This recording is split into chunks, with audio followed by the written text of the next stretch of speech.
요한복음 17장 17절이죠. 1장 14절과 17절, 그 다음에 요한복음 17장 17절 말씀.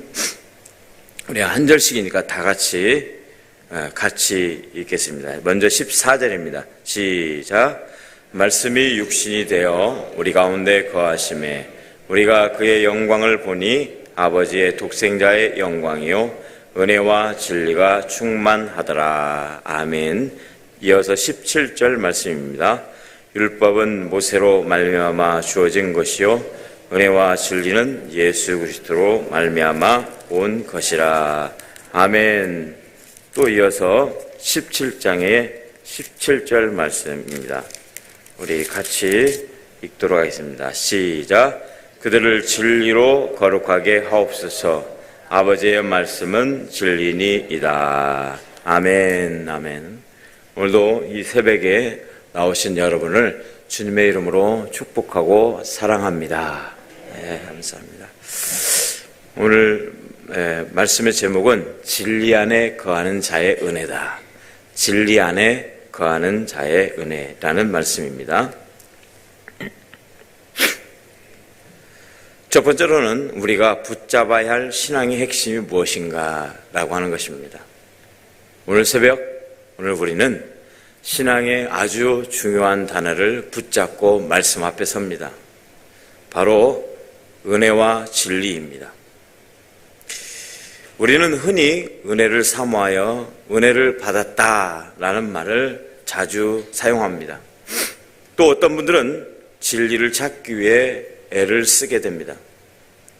그러나 성경은 이 두 가지를 떼어놓지 않고 함께 말씀하고 있습니다. 오늘 요한복음 1장 14절 이렇게 증언합니다. 다 같이 읽겠습니다. 시작. 말씀이 육신이 되어 우리 가운데 거하심에 은혜와 진리가 충만하더라. 아멘. 다시 한번 이어서 17절 해볼까요? 시작. 율법은 모세로 말미암아 주신 것이요 은혜와 진리는 예수 그리스도로 말미암아 온 것이라. 아멘. 사랑하는 여러분, 은혜와 진리는 예수 그리스도 안에 충만하게 있음을 믿으시기 바랍니다. 이 둘을 함께 붙잡지 못하면 신앙은 균형을 잃어버리게 되는 것이죠. 구약에서 말씀하고 있는 은혜와 진리는 다윗의 고백입니다. 대표적으로 다윗이 은혜와 진리를 사용하고 있는데 사무엘 하를 보면 사울왕이 길보아 산 전투에서 장렬하게 전사를 하게 됩니다. 그 사울의 시체를 그때 길앗 야베스 사람들이 사울의 시신을 수습하여 장생을 지내게 됩니다. 다윗은 사울과 원수처럼 보이는 관계였지만 그 선한 행위를 귀히 여기며 이렇게 축복하고 있습니다.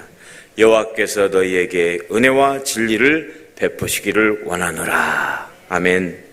또 압살롬의 반역으로 도망가던 다윗은 자기를 따르던 사람들에게 이렇게 말합니다. 은혜와 진리가 너희와 함께하기를 원하노라.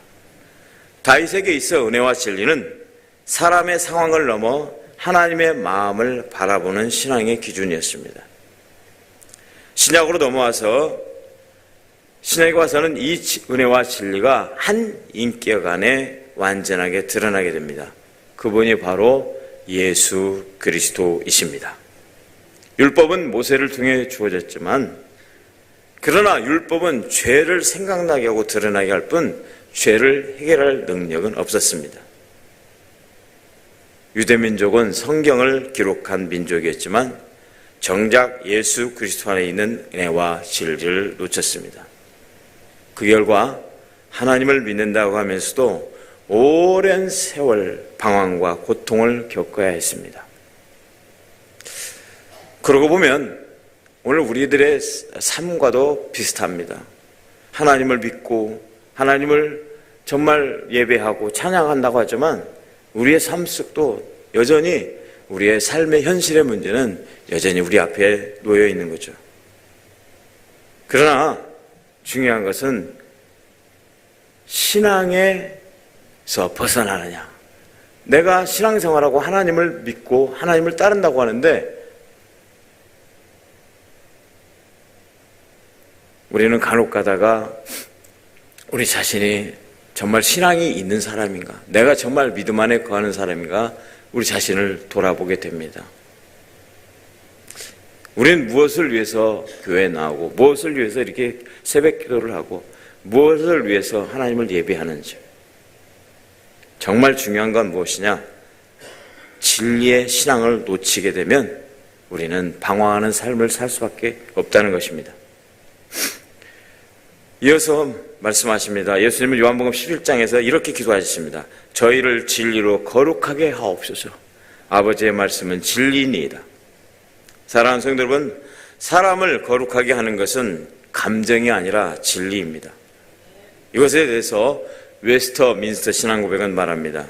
성경의 진리성이 증명되는 가장 중요한 증거는 그 말씀이 사람을 거룩하게 한다는 데 있다라고. 다시 한번 말씀드릴게요.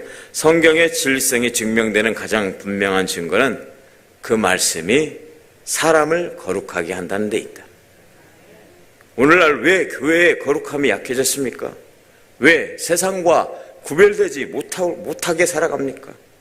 진리에서 바로 멀어졌기 때문입니다. 성경은 가까이 두고 세상의 소리에는 너무 많은 시간을 쓰고 있지는 않습니까? 사랑하는 성도 여러분, 그렇다면 은혜는 어떻게 받는 것입니까? 성경에서 말합니다. 잠언서 3장 33절에 34절에 겸손한 자에게 하나님은 은혜를 베푸신다. 할렐루야. 겸손한 사람. 또 이어서 야고보서 4장 6절에 말씀하십니다. 하나님이 교만한 자를 물리치시고 겸손한 자에게 은혜를 주신다. 아멘.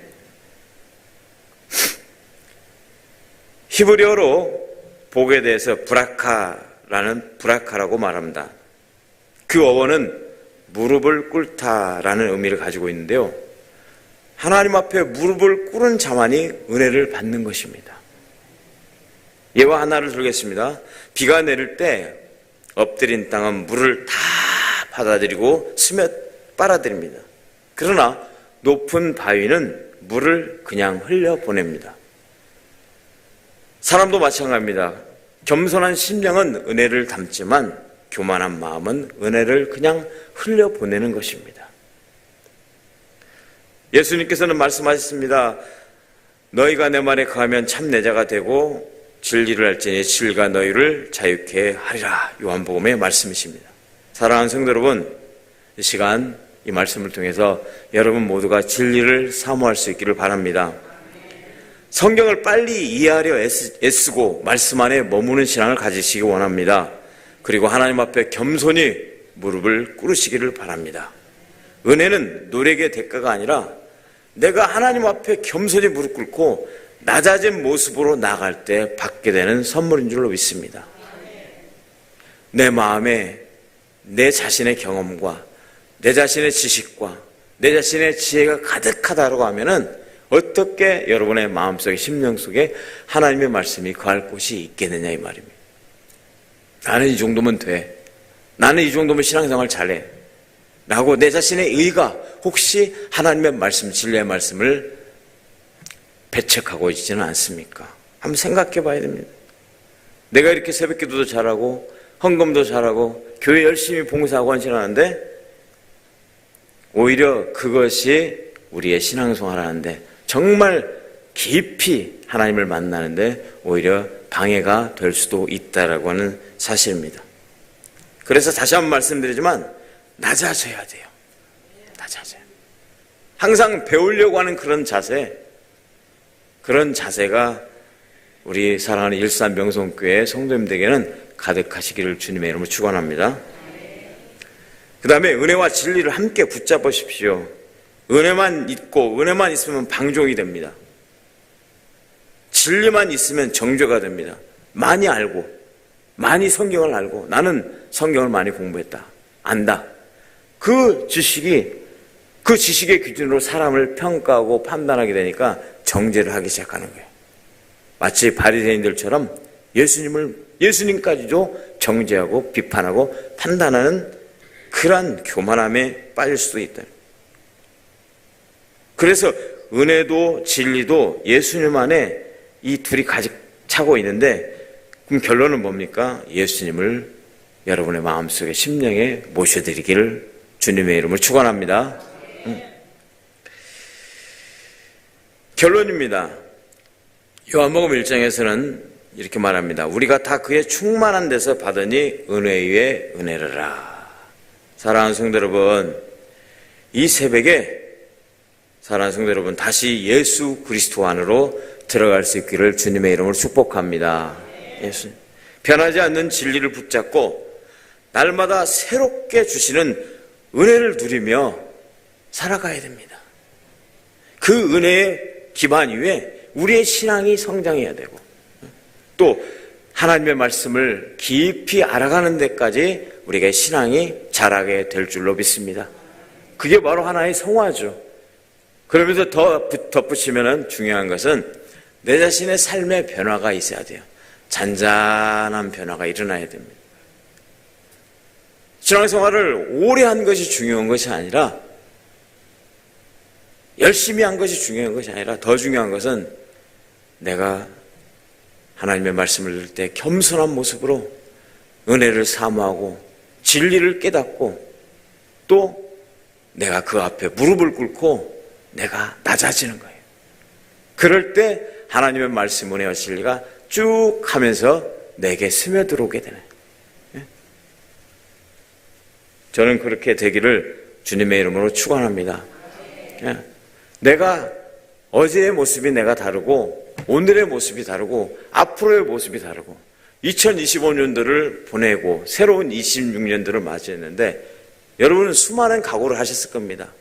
이렇게 성경도 열심히 읽고, 열심히 예배도 드리고, 열심히 봉사도 해야지, 또 열심히 가정에서 삶 속에서 살아가야지 라고 수많은 다짐들을 하셨습니다. 그런데 그게 쉽게 이어지진 않습니다. 왜냐하면 살아온 지금까지 습관이 있기 때문에 똑같은 삶을 살아간다고도 얘기도 과언이 아닙니다. 그래서 항상 내가 하나님의 말씀 앞에 먼저 내가 겸손한 마음, 그 다음에 하나님의 말씀을 배우려고 하고 듣고, 무엇보다도 내 입술에 먼저 말이 바뀌고, 할렐루야, 내 입술의 말이 달라져요. 그 다음에 저도 그게 좀 쉽지 않은데 내 얼굴의 표정이 밝아지고, 여러분 한번 환하게 한번 웃어볼까요? 이 새벽에 얼굴이 많이 굳어 있거든요. 이렇게 한번 웃어보고, 옆에 사람 보면서 이렇게 한번 보고, 당신은, 말합니다, 옆에 사람에게, 당신은 은혜와 진리가 충만합니다. 할렐루야. 바로 예수님이 여러분 안에 계시니, 그래서 예수 그리스도의 향기가 드러난다, 그렇게 말하는 거예요. 그리고 더 나아가서 주변의 사람들에게 예수님의 향기를, 여러분의 쌓인 은혜와 진리, 그 예수님의 향기를 드러내고 풍기며 정말 온 여러분의 삶 속에서 예수님의 그리스도의 향기를 진하게 풍기고 살아가는 사랑하는 성도님들이 되시기를 주님의 이름으로 축원합니다. 다 같이 기도하겠습니다. 살아계신 하나님 아버지, 감사합니다. 말씀이 육신이 되어 우리 가운데 오신 예수 그리스도를 통하여 참된 은혜와 변하지 않는 진리를 알게 하시니 감사드립니다. 주님, 우리가 말씀을 안다고 하면서도 진리 안에 거하지 못했습니다. 겸손하기보다 교만했던 모습을 이 새벽에 회개합니다. 성령 하나님, 우리로 하여금 하나님께서 은혜로 주신 것들을 깨닫게 하여 주시고, 말씀의 진리로 우리의 삶을 거룩하게 하여 주시옵소서. 은혜를 사모하되 가볍게 여기지 않게 하여 주시고, 진리를 붙들되 사랑과 겸손으로 살게 하여 주시옵소서. 이 시간에도 마음의 소원을 가지고 귀한 예물 하나님 앞에 올려드립니다. 믿음으로 간구합니다. 꼭 응답의 기쁨을 거두게 하여 주시옵소서. 오늘 하루도 예수 그리스도 안에 있는 은혜와 진리를 따라 살아가는 우리 각각 개개인의 삶이 되게 하여 주시옵소서. 우리의 삶을 통해 하나님의 영광이 드러나게 하시고, 아버지 하나님, 정말 삶의 현장 속에서 예수 그리스도의 향기를 드러내며 살아가는 삶이 되게 하여 주옵소서. 하나님 아버지, 이 당회장 목사님을 지켜주시고 건강 주시고 지혜를 주시고 강건케 하여 주옵소서. 아버지여, 불철주야 주님의 나라를 위해서 열심히 헌신하는 사랑하는 목사님, 아버지 힘 주시고 능력 주시고 그 가정이 주님 안에서 단단히 세워져가고 더불어서 더 나아가서 우리 사랑하는 성도들 가정마다 하나님의 사랑과 은혜가 넘쳐나게 하시고 아버지 2026년도도 하나님의 은혜가 우리 사랑하는 가정들 성도들의 가정마다 흘러 넘치게 하여 주시옵소서. 우리 일산 명성교회를 사랑하여 주셔서 하나님이 귀하게 쓰는 교회, 다시 아버지 부흥의 기쁨을 감격하는 맛보는 교회, 아버지 잃어버린 영혼들을 다시 하나님 앞에 돌아오게 하는 축복의 통로로 써 주시옵소서.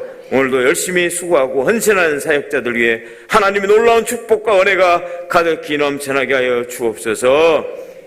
은혜와 진리 대신 예수 그리스도의 이름으로 감사하며 기도하오며, 이제는 우리 주 예수 그리스도의 은혜와 하나님 아버지의 크신 사랑과 성령님의 교통하심이 은혜와 진리 안에 거하며 겸손으로 주님을 따르기를 다짐하는 모든 성도들 위해 이제부터 영원까지 함께 하시기를 간절히 축원하옵나이다. 아멘.